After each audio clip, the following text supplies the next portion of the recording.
Workshop topics. This is all about a small oxy propane setup.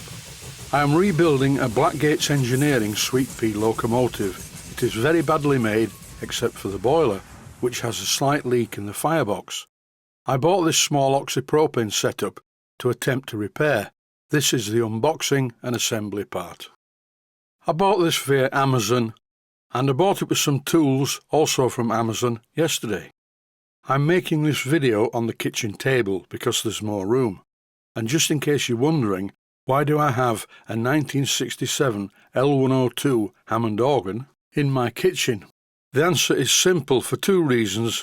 I really like it, and many years ago my lifelong inspiration, Keith Emerson, used to use one of these in a band called The Nice, and later Emerson, Lake and Palmer. But I digress. Back to this thing. It's called a Turbo Set 90. It's not very big, and I'm sure all the welders out there are having a good laugh, but it doesn't really matter because I don't want massive oxygen and acetylene cylinders in my workshop. I'll be using this very infrequently. Pretty much like the 240 amp MIG welder that I have. I don't use that very often either. I will only criticise this product if it's not good. So far it's looking okay. It has a nice powder coated stand, and on this side it tells you where to put the gas and where to put the oxygen cylinder. And here it is, not very big at all. This will not take up too much space in my workshop. The oxygen cylinder has this black plastic cap that you need to remove to expose the threads. Here's the gas bottle, and this apparently is a butane-propane mix. Not unlike the stuff I normally use, although maybe it has extra things in it, I really don't know. On the right-hand side are the picnic stove type of gas canisters that I use frequently to provide the heat for miniature steam boilers. There is of course an instruction book with it. I look forward to reading this. But not yet. Most of the assembly is fairly self-explanatory. First of all, I need to mount the canisters on the holder. And this is fairly well thought out. Again, it's really simple and quite neat. There are two brackets to fit, one marked oxy and the other one marked gas. And these hold the gas canisters surprisingly firmly in place. It wouldn't be any good if the gas canisters were wobbling about all the time. With the oxygen cylinder held firmly in place, it's time to fit the gas canister clamp. Just a couple of small bolts, complete with wing nuts, are all that hold the assembly together. In this clip I'm using an adjustable spanner on the head of the bolts, so I can tighten them up securely. And here's a shot of both of the canisters secured to the frame. There were various other parts in this smaller box that was inside the main box. Obviously this is the gas torch, the piping, a regulator and a gas tap. And then there was this. I've never held one of these before. I've seen them. I've seen welders using them to strike a spark.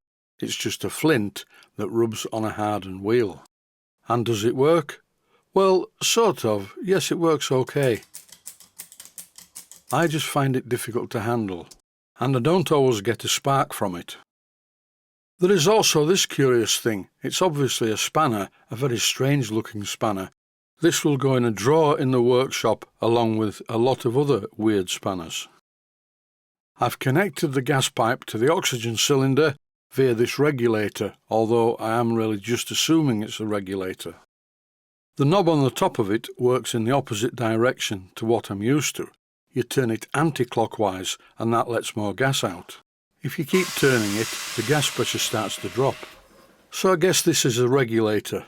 I'll probably find out when I read the instructions. There is also a tap on the torch, and as you open this, the volume of oxygen increases. I do not want to weld with this unit. All I need it to do is to actually work inside the firebox of the sweet pea locomotive's boiler. An ordinary propane torch just goes out, there's not enough oxygen. I connected the gas tank adapter to the propane-butane mix. This valve just looks like a gas tap, and you open it in a clockwise direction and close it in an anti-clockwise direction. I really am not going to be doing any welding at all with this unit, but nevertheless the kit did include this really cool pair of goggles. Oh dear, everything's gone dark. This is an interesting device. I think it's just a set of small nozzles, very small ones. Well, the time has come to read the instruction book.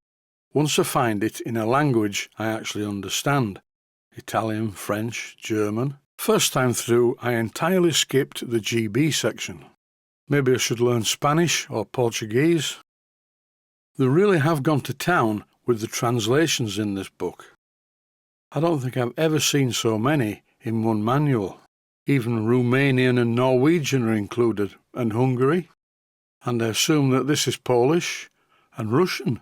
I looked for an index and couldn't find one, so I went back over and repeated the process. Then I found one that actually said GB. I proceeded to read the instructions. I won't show me doing that. But at least it confirms that I've put the plant together properly. I can't get to grips with this thing. It feels very alien to me. But eventually it lit the propane quite well. This igniter is not for me. Temporarily I'm going to use my Proxon blowtorch, but I've just ordered an electric one via Amazon. One that takes a battery. I've already got one, but it's in a bit of a state. It still works after many years, but I thought I would treat myself to a new one. I open the gas flame and it doesn't look anything like the flame on a normal blowtorch. But when I open the oxygen tap, this is what happens. The heat is incredible. By the way, it's not near to the gas canister, nor is it near to the blowtorch. This is just a camera angle distortion. I will be testing this thoroughly before I try it on the boiler. I'll feature it in an episode all of its own. I'll probably call it Testing a Small Oxy Propane Setup.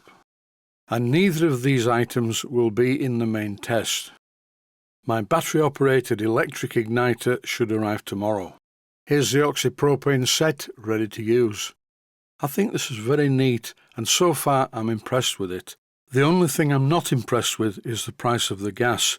It's £50 or thereabouts for 2 canisters, 1 oxygen, 1 gas. Any expert viewers out there who use proper oxypropane or oxyacetylene equipment, please don't be too critical of this. I've only bought it to do a specific job, and if it does that job, then it's paid for itself. Who knows, I may get addicted to it and buy a really massive big set. But being realistic, I don't think that's going to happen. That is it for this episode. Stay safe, stay healthy. Thanks for watching, and I hope you found it useful. Please take the time to visit my Mainsteam Models website and click on the section of the website that says Video Playlists. And by doing that, you can find other videos that you may like to watch. And by using the playlists, you can actually watch the videos back to back.